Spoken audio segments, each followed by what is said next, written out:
Assalamualaikum warahmatullahi wabarakatuh. A'udzu billahi minasyaitonir rajim. Bismillahirrahmanirrahim. Alhamdulillahi rabbil alamin. Wassalatu wassalamu ala asyrafil anbiya wal mursalin wa ala alihi wa sahbihi ajmain. Qala al-musannifu rahimallahu ta'ala wa nafa'na bi ulumihi fi darain amin. Allahumma shalli ala sayyidina Muhammad wa ala ali sayyidina Muhammad. Amma ba'd. Sidang jamaah muslimin yang dirahmati Allah Subhanahu wa taala. Pertamanya marilah kita memanjatkan kesyukuran kita kepada Allah Subhanahu wa taala kerana telah memanjangkan usia kita sehingga kita bertemu sekali lagi dalam kuliah bulanan kita pada malam ini. Dan marilah kita meneruskan bacaan kitab kita, itu kurikulum kelas pengajian takmir yang telah diterbitkan oleh Jabatan Agama Islam Negeri Perak, bahagian hadis. Pada malam ini insya-Allah kita akan membaca beberapa hadis untuk menjadi bekalan kepada kita sepanjang kita hidup di muka bumi Allah Subhanahu wa taala ini. Hadis yang pertama atas tajuk berfikir dan mengenai keagungan makhluk Allah Subhanahu wa taala.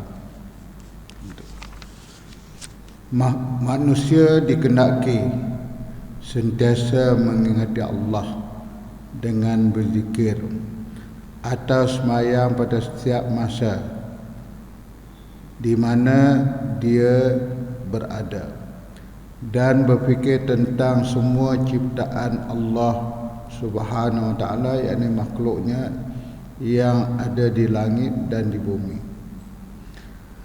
Dengan berbuat demikian, iaitu kita memikirkan setiap makhluk yang Allah Taala cipta ini, akan menambahkan keimanan seseorang kita.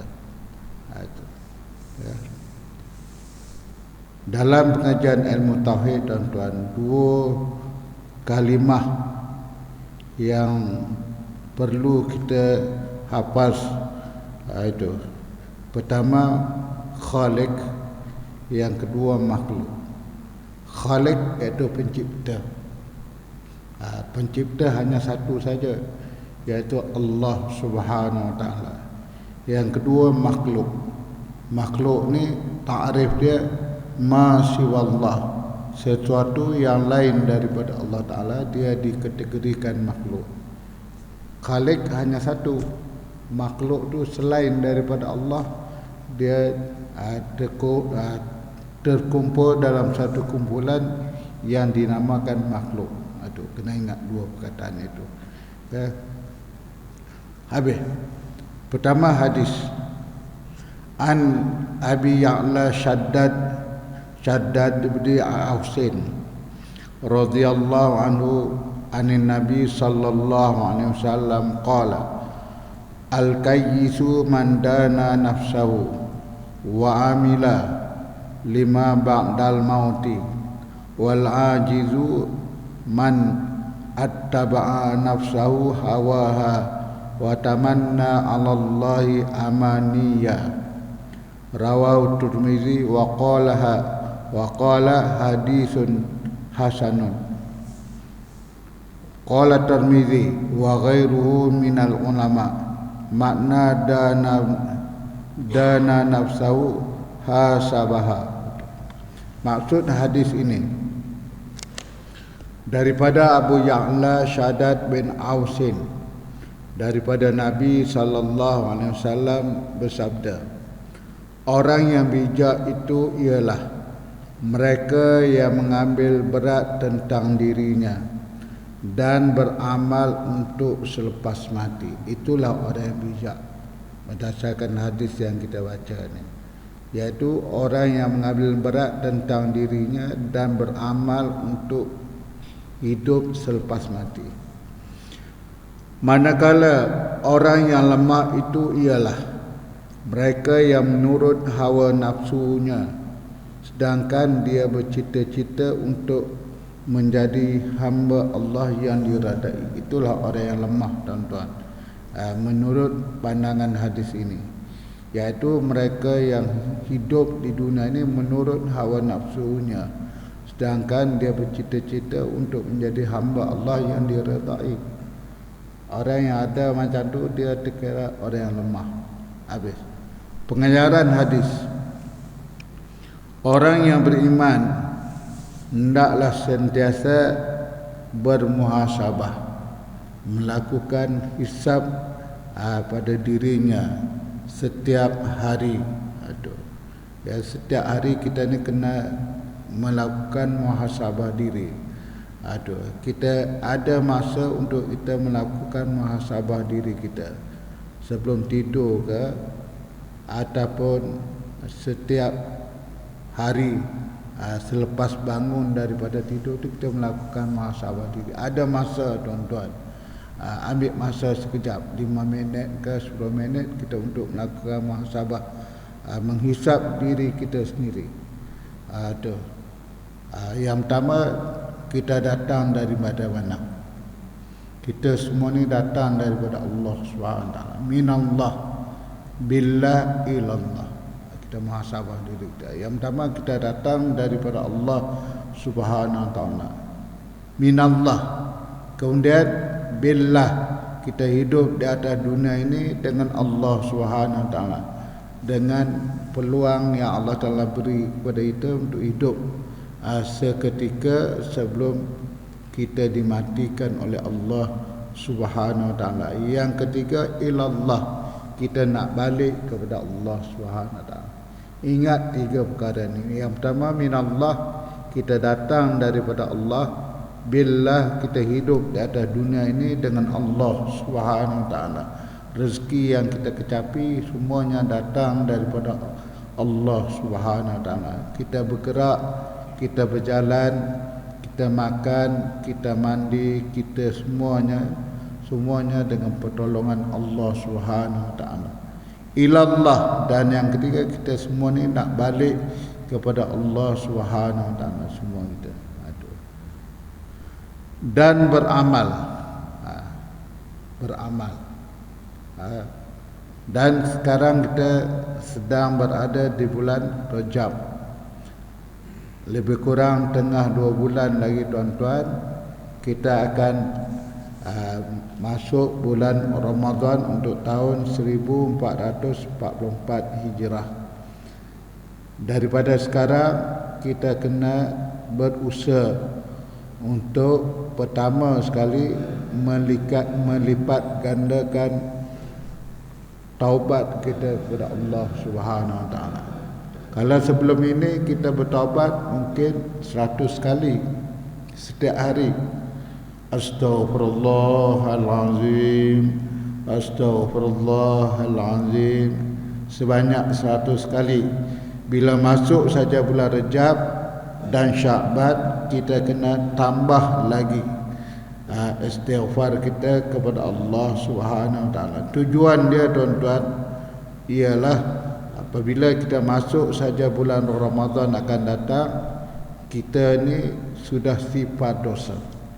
Itu yang penting. Kalau tidak, tuan-tuan, dosa-dosa itulah yang menjadi hijab kita untuk beribadat kepada Allah Subhanahu wa taala. Kita terhalang untuk mengerjakan segala tawaran yang Allah Taala sediakan di sepanjang bulan Ramadan akan datang. Oleh itu, masuk saja bulan Rajab dan Sya'ban ini kita kena lipat gandakan istighfar kita kepada Allah Subhanahu wa taala. Tujuan dia apa? Supaya dosa-dosa kita di sisi Allah Taala itu Allah Taala ampun.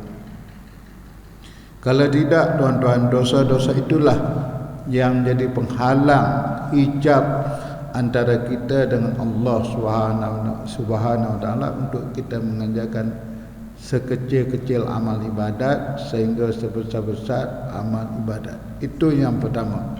Kalau sebelum ini kita beristighfar 100 kali tiap-tiap hari, Masuk saja bulan Rejab dan Syaban kita tambah menjadi 500 kali tiap-tiap hari. Kalau boleh lebih daripada itu pun boleh, 1000 kali. Tujuannya apa? Supaya Allah Ta'ala ampunkan semua dosa-dosa kita. Itu yang pertama.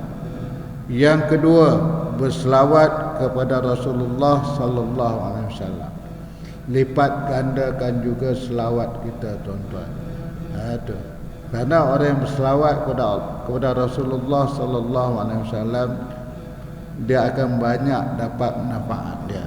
Yang pertama, rezekinya akan dijamin, akan bertambah. Allah Ta'ala akan tambah lagi rezeki dia. Itu yang kedua. Banyakkan selawat kepada Rasulullah sallallahu alaihi wasallam. Kalau di bulan lain kita berselawat 100 kali tiap-tiap hari, masuk saja bulan Rejab dan Syaban kita lipat gandakan selawat kita menjadi 500 kali ke ataupun 1000 kali tiap-tiap hari. Itu, tuan-tuan. Yang ketiga, bersedekah itu di sepanjang bulan Rejab dan Syaban ni. Rejab dan Syaban. Walaupun jumlah dia sedikit, tapi bersedekah tiap-tiap hari. Yang ketiga. Yang keempat, mendirikan solat duha atau sebanyak mungkin. Kalau sebelum ni di bulan lain kita mendirikan 2 rakaat saja, di bulan Rejab dan Syaban ni kita tambahkan lagi menjadi 4 rakaat ke 6 rakaat ke ataupun 8 rakaat ke ataupun sehabis banyak 12 rakaat kita mendirikan solat sunat duha. Tujuan dia rehearsal, latihan untuk kita bersemayam tarawih sebanyak 20 rakaat. Itu tuan-tuan, latih. Kita ni bila umur semakin meningkat, tenaga semakin kurang. Jadi kita kena buat latihan, tuan-tuan. Bagi orang muda tak apalah, 20 rakaat itu biasa aja. Tapi bagi kita yang dah meningkat umurnya 50 tahun ke atas, tenaga sudah kurang. Jadi kena ada rehearsal untuk kita latih. Supaya apa? Kita membanyakkan bilangan semayang sunat, khususnya semayang sunat duha. Yang berikutnya yang perlu kita tuan-tuan buat di sepanjang bulan Rejab dan Syaban ini ialah mendirikan solat sunat tahajud setiap malam. Itu. Kemudian apa lagi satu yang ketujuh, mengumpul duit sebanyak mungkin. Kumpul duit sebanyak mungkin. Tabungkan duit tuan-tuan sebanyak mungkin. Untuk apa? Untuk kita menderma dan bersedekah di sepanjang bulan Ramadan akan datang. Mana tahu tuan-tuan, Ramadan kali ini Ramadan yang terakhir untuk kita. Kita tak tahu. Ajal umur di tangan Allah Subhanahu Wa Taala. Jadi dalam tempoh tengah 2 bulan ini, saya mengajak diri saya dan tuan-tuan, kumpullah duit sebanyak mungkin. Tujuan dia apa? Untuk kita bersedekah sebanyak mungkin di sepanjang bulan Ramadan akan datang. Nabi tuan-tuan, baginda terlalu pemurah di sepanjang berada di bulan Ramadan. Kita yang menjadi umat Muhammad tentulah nak mengikut sunnah Nabi, iaitu membanyakkan derma di sepanjang bulan Ramadan. Kalau boleh tuan-tuan, ini cadangan saya, sumbang saran daripada saya. Tuan-tuan agihkan duit yang tuan-tuan hendak derma. Pertama, menderma setiap malam di sepanjang bulan Ramadan. Bermula daripada 1 Ramadan sehinggalah 29 Ramadan ataupun 30 Ramadan. Banyak mana ikut kemampuan tuan-tuan lah. Kalau tuan-tuan nak menderma RM1 tiap-tiap malam, tuan-tuan kena sediakan 30 helai duit RM1. Masukkan dalam sampul, tulis ini derma tiap-tiap malam. Perbuatan tuan-tuan buat macam tu, Allah Ta'ala rekod. Kalau ditakdirkan kita mati, dah dapat pahala dah tuan-tuan. Itu yang kita hendak. Kita jadikan bulan Ramadan tahun ini, kita nak kejar, nak cari jutawan akhirat. Itu tuan-tuan. Kalau tuan-tuan nak bersedekah semalam RM10, 30 malam baru 300. Apabila tuan-tuan bersedekah tiap-tiap malam di sepanjang bulan Ramadan, yakinlah tuan-tuan akan bertemu dengan satu malam yang dinamakan malam qadar. Itu tujuan kita pun, nak mencari malam qadar. Kerana bila kita bertemu malam Lailatul Qadar tuan-tuan, amalan kita pada malam tersebut digandakan sehingga 83 tahun. Itu yang kita nak cari pun. Kita dah tua ni, nak beribadat lagi. Itu. Ya, kalau tuan-tuan boleh menderma semalam RM50, tuan-tuan carilah duit 1,500. Pahala dia berganda tuan-tuan. Jadi banyak sedikitnya tuan-tuan nak menderma itu terpulanglah kepada tuan-tuan, mengikut pandangan mata hati tuan-tuan.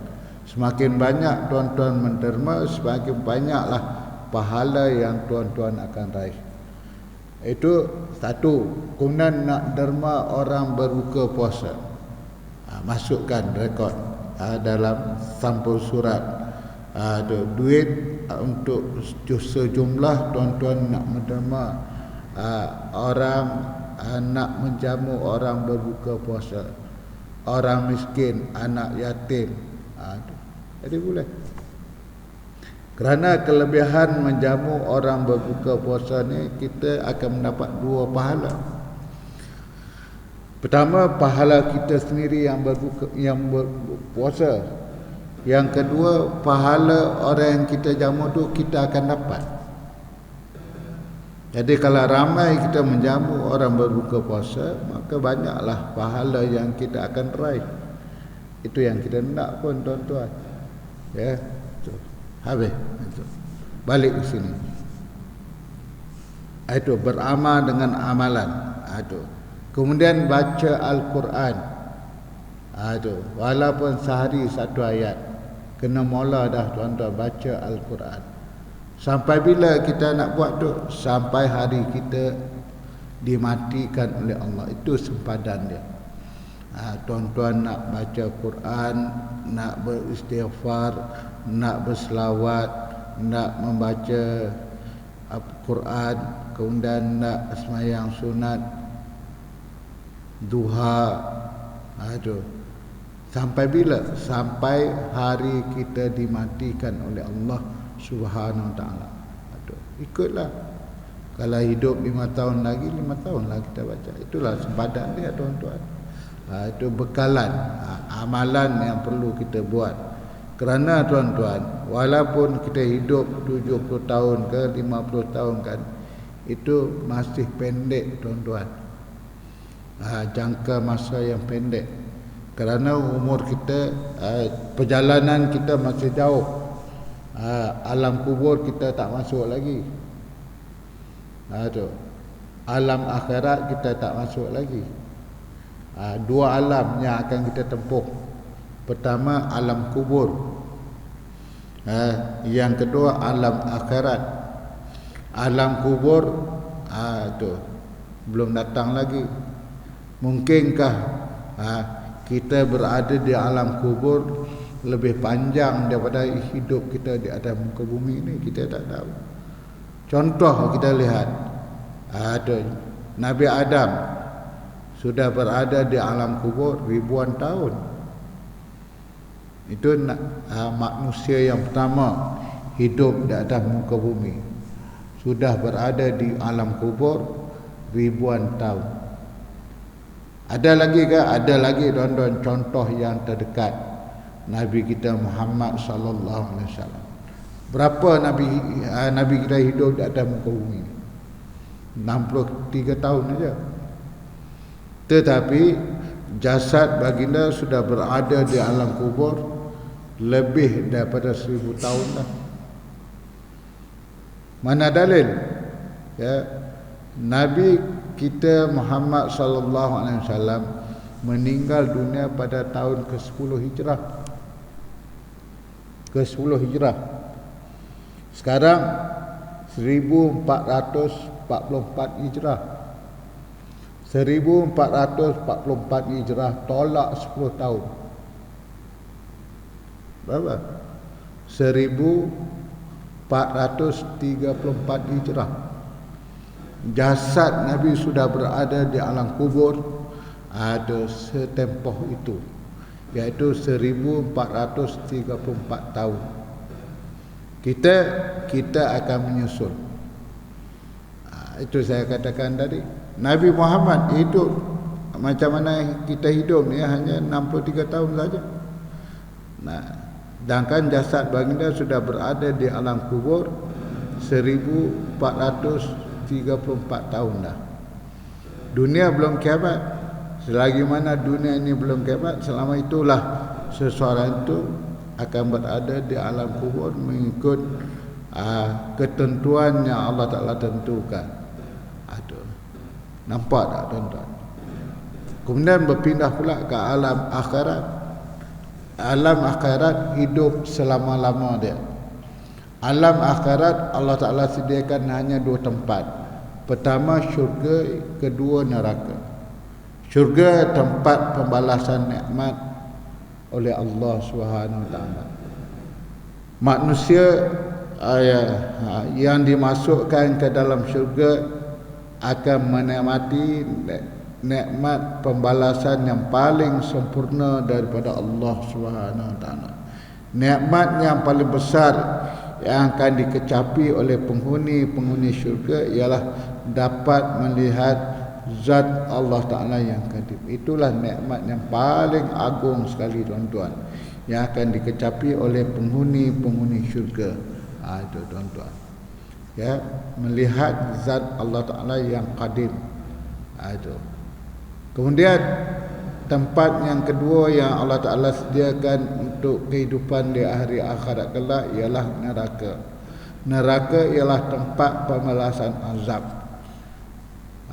Mereka manusia yang masuk ke dalam syurga dan manusia yang masuk ke dalam neraka akan tinggal diam di situ untuk selama-lamanya. Itu berbeza dengan atas dunia ni. Atas dunia ni ada tempoh dia, 60 tahun, 70 tahun, 80 tahun, 40 tahun, mengikut ketentuan umur yang Allah Ta'ala tentukan kepada kita. Jadi walaupun begitu tuan-tuan, hidup di atas dunia ini singkat betul. Dengan masa yang singkat itulah kita jangan ditipu oleh dunia dan syaitan. Kalau kita ditipu oleh dunia dan syaitan, kita akan terpedaya. Kita hidup di dunia ini hanya untuk bersukaria saja. Sedangkan dunia ini tempat kita menyediakan amal ibadat. Kita gunakanlah tempoh kehidupan yang sementara ini untuk kita menyediakan amal ibadat sebanyak mungkin. Itu yang pertama. Orang yang beriman hendaklah sentiasa bermuhasabah diri dan beramal. Habis. Manusia yang bijak itu ialah orang yang memperjuangkan hidupnya untuk kebahagiaan akhirat. Itulah orang yang bijak tuan-tuan. Ialah orang yang memperjuangkan kehidupannya di atas dunia ini untuk kebahagiaan akhirat, menyediakan sebanyak mungkin amal ibadat untuk dituai di hari akhirat kelak tuan-tuan. Habis. Pengajaran yang ketiga, wajib seseorang untuk mengelakkan dirinya dari dikuasai oleh hawa nafsu dia. Hawa nafsu kita ni kita kena lawan, barulah kita tak terpedaya dengan hawa nafsu kita sendiri, tuan-tuan. Habis.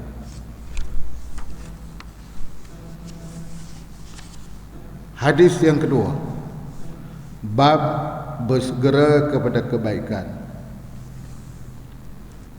Bersegera kepada kebaikan, yakni bersegera mengerjakan kebaikan, adalah dituntut oleh Islam. Oleh itu, janganlah bertangguh-tangguh di dalam mengerjakan sesuatu kebaikan. Kita hidup dalam tempoh masa yang singkat ini, kita kena gunakanlah masa itu untuk kita mengerjakan sebanyak mungkin amal ibadat. Jangan kita bertangguh. Kalau kita bertangguh, kita terpedaya dengan hawa nafsu kita dan juga syaitan. An Abi Hurairah radhiyallahu anhu anna Rasulullah sallallahu alaihi wasallam qala badiru bi'amali salihah fasatakunu fitanun ka qita'in laili al-muslimi yusbihu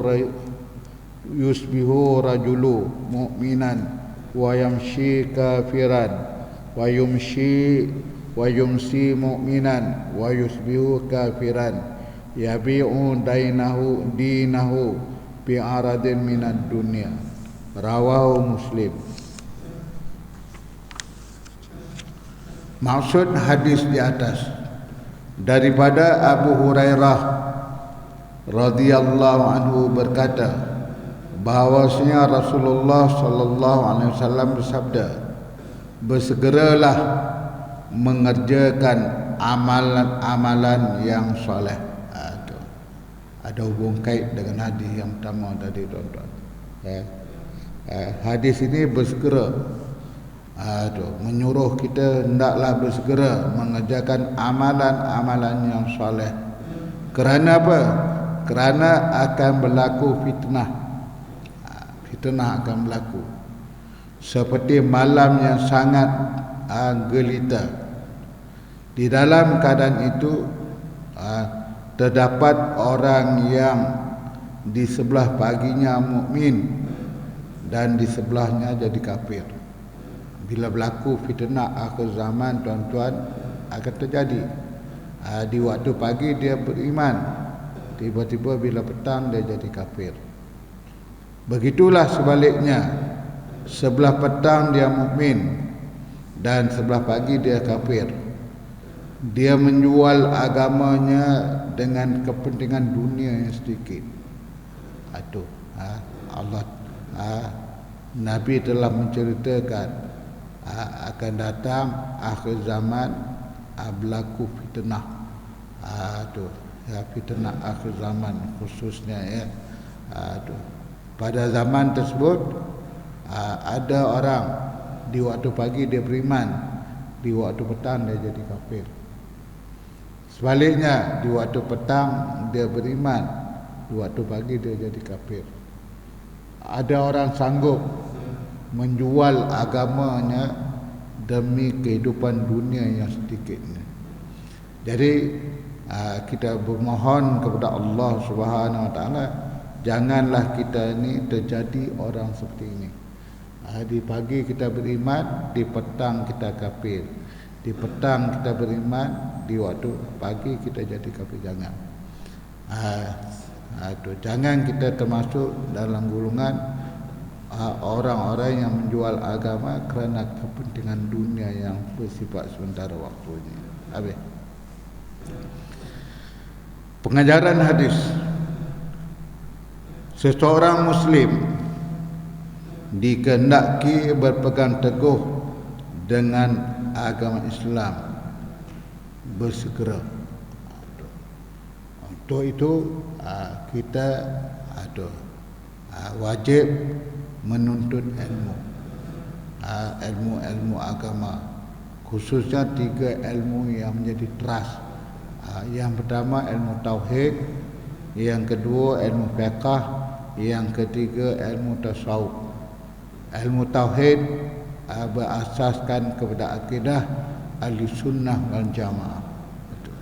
Ya, kedua ilmu fiqh, ilmu yang berasaskan kepada mazhab yang empat, mazhab Imam Syafi'i, mazhab Imam Maliki, mazhab Imam Hanafi, dan satu lagi mazhab Hanafi.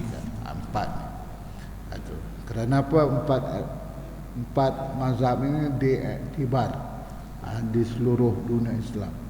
Belajarlah, kalau boleh ke empat mazhab, kalau tak boleh satu mazhab pun cukup. Macam di Malaysia, mazhab yang termasyhur ialah mazhab Imam Syafi'i. Kita kena belajar dalam bab fiqh. Yang ketiga ilmu tasawuf, iaitu ketiga-tiga ilmu ini menjadi fardu ain kepada umat Islam dan manusia untuk belajar, untuk dia kenal Allah Subhanahu wa taala, tuan-tuan. Ya.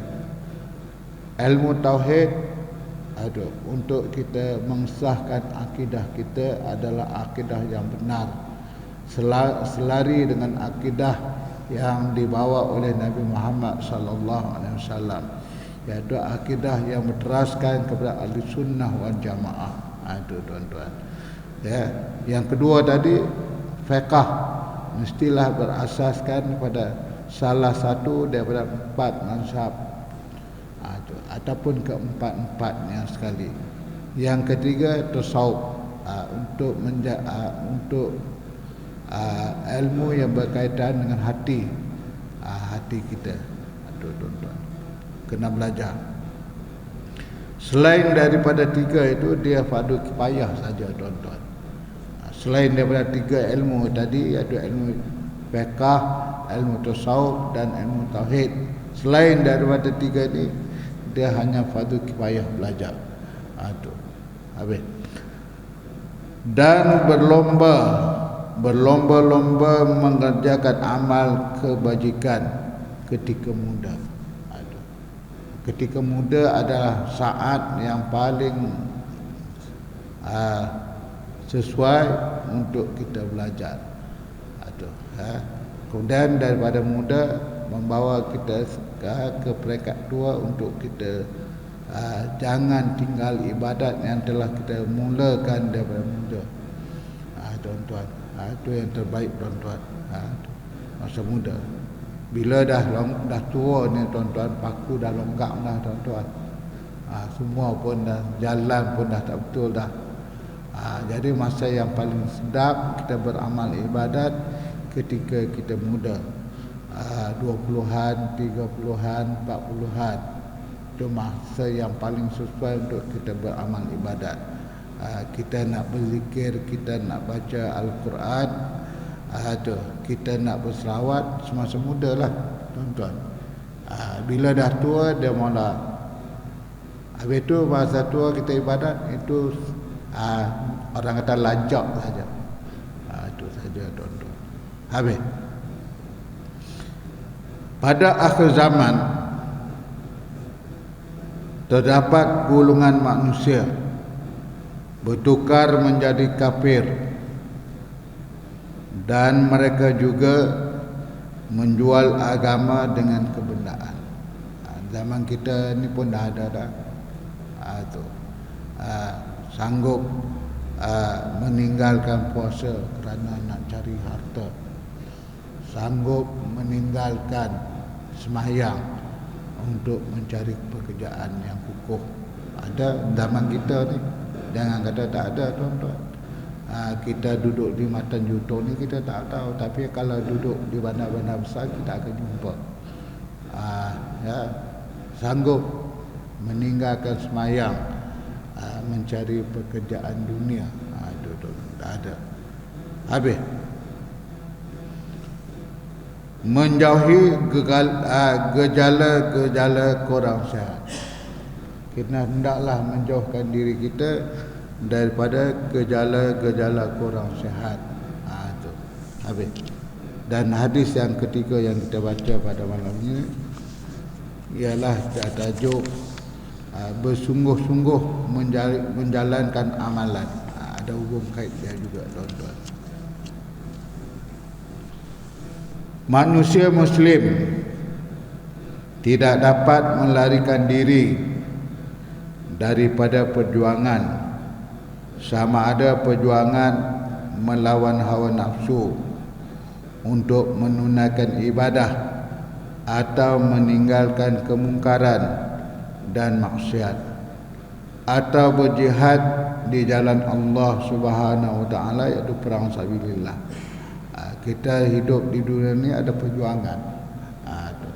Perjuangan melawan hawa nafsu kita untuk menunaikan ibadah, meninggalkan kemungkaran dan meninggalkan maksiat.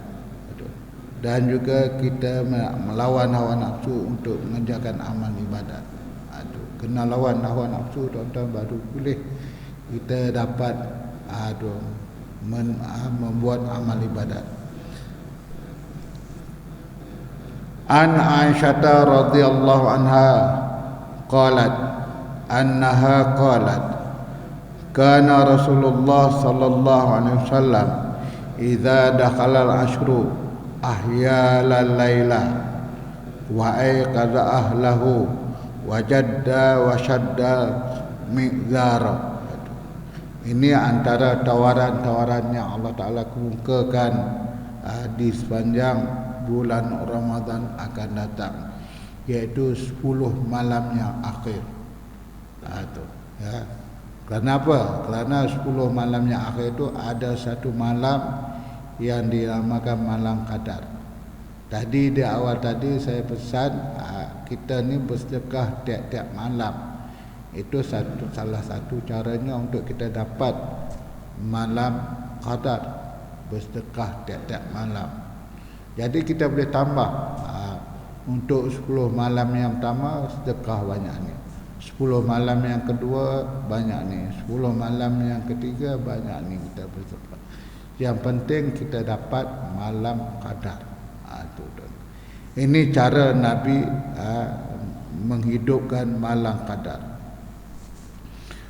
Daripada Aisyah radhiyallahu anha, kata Aisyah, kebiasaan Rasulullah sallallahu alaihi wasallam masuk 10 malam terakhir, malam yang ke-20 hingga 30 daripada bulan Ramadan, baginda menghidupkan malam-malam tersebut.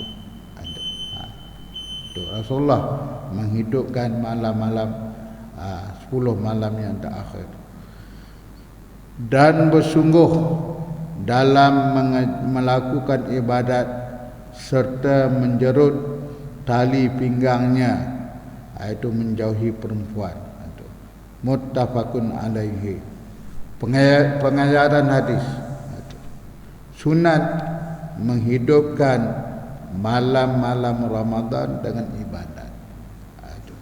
Di awal tadi saya beritahu pada tuan-tuan, masuk saja bulan Rejab dan Syaban, kita kena melipat gandakan istighfar ataupun bertaubat kepada Allah Subhanahu wa taala. Mohon ampun kepada Allah Subhanahu wa taala supaya Allah Taala ampunkan dosa-dosa kita. Kalau tidak, tuan-tuan, dosa-dosa itulah menjadi hijab kita untuk beramal ibadat. Kita tak boleh buat. Jadi kita minta Allah Ta'ala ampunkan dosa kita sebelum masuk Ramadan. Bila masuk saja bulan Ramadan, kita boleh melakukan amal ibadat tawaran yang Allah Ta'ala kemukakan di sepanjang bulan Ramadan. Kita boleh berterawih, bersembahyang sunat tarawih 20 rakaat. Taklah kita buat 2 ke 10 ke 8 tak. Kita istiqamah buat tarawih 20 rakaat tiap-tiap malam. Kerana dalam mazhab kita Imam Syafi'i, tarawih itu dikira tarawih 20 rakaat. Itu mazhab kita, tuan-tuan. Apa salahnya kita tahun ni kita buat 20 rakaat. Tu tiap-tiap malam 20 rakaat. Itu ya. Tujuan dia apa? Mudah. Kita dapat mengerjakan. Itu di dunia, tuan-tuan. Bila Allah Ta'ala tak ampunkan dosa kita di dunia, Allah Ta'ala hijab kita daripada beramal ibadat. Di akhirat, kalau dosa kita itu tidak diampunkan oleh Allah, dosa-dosa itulah penyebab Allah Ta'ala campak kita ke dalam neraka. Waliyazubillah. Saya ulang. Di dunia, dosa-dosa yang tak diampunkan oleh Allah Ta'ala jadi hijab kepada kita untuk beramal ibadat. Di akhirat, kalaulah dosa kita tak diampunkan oleh Allah, dosa-dosa itulah penyebab Allah Ta'ala humpankan kita ke dalam neraka. Walaupun kita mati sempat mengucap La ilaha illallah. Walaupun kita sempat sebelum mati itu kita mengucap La ilaha illallah, tetapi oleh kerana dosa kita tidak diampunkan oleh Allah, dosa-dosa itulah penyebab Allah Ta'ala humbankan kita ke dalam neraka. Di dunia ni Allah Ta'ala cuci dosa kita dengan kita beristighfar. Sebab itulah saya menyeru diri saya dan kita semua beristighfarlah setiap hari. Lebih-lebih lagi di bulan Rejab dan Syaban ni kita lipat gandakan. Kalau tuan-tuan boleh beristighfar 1000 kali, buat. Yang penting dosa-dosa kita Allah Ta'ala ampunkan. Masuk saja satu Ramadan, kita sudah sifar dosa. Itu yang penting, tuan-tuan. Jadi itu sunat menghidupkan malam-malam Ramadan dengan ibadat. Dapat membaca Al-Quran, dapat berzikir, dapat berselawat kepada Rasulullah sallallahu alaihi wasallam, dapat bersedekah. Setiap orang dikehendaki berjuang mengawal hawa nafsu kita masing-masing. Itu. Ketiga, Islam menggalakkan ahli keluarga turut beramal dengan bersungguh semata-mata kerana mengharapkan fadilat dan keredaan Allah SWT. Kita sebagai ketua keluarga kena mengajak ahli keluarga kita, anak kita, isteri kita beramal ibadat. Sebab kita ni kalau boleh semua nak masuk syurga, bukan kita seorang saja nak masuk syurga, tuan-tuan. Itu habis.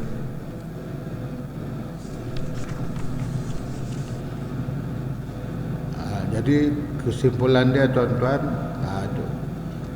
kita yang sedang berada di bulan Rejab ni, lakukanlah 7 amal ibadat di sepanjang bulan Rejab dan Syaban ni sebagai persediaan awal kita untuk menyambut kedatangan Ramadan yang akan tiba tidak lama lagi. Alhamdulillah kita baca 3 hadis pada malam ini. Wallahu a'lam bishawab.